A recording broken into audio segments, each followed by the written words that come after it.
Mwezi huu wa Shawwal ni mwezi ambao una ibada ya i'tikaf, kukaa msikitini kwa ajili ya Allah subhanahu wa ta'ala.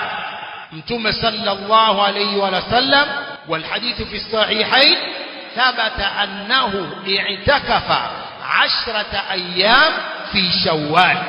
Mtume alikaa siku 10 itikafu katika mwezi huu wa Shawwal.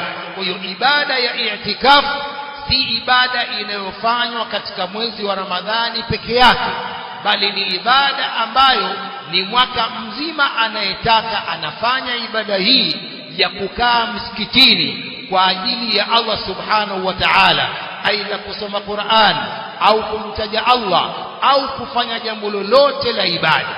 Kwa hiyo thabata anna an-nabiy sallallahu alayhi wasallam i'takafa 10 ayyam min Shawwal.